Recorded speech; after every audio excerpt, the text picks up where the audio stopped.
Maraming salamat sa pagpatawad mo sa akin.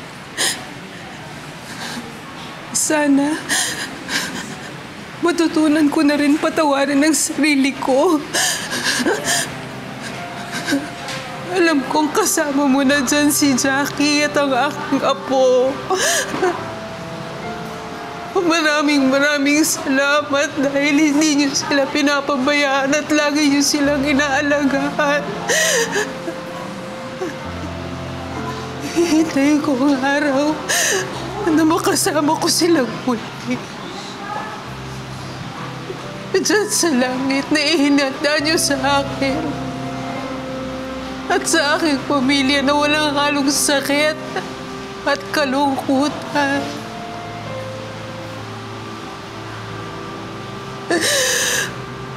Maraming salamat po sa pagmamahal niyo sa akin, sa aking pamilya, at kay Jackie.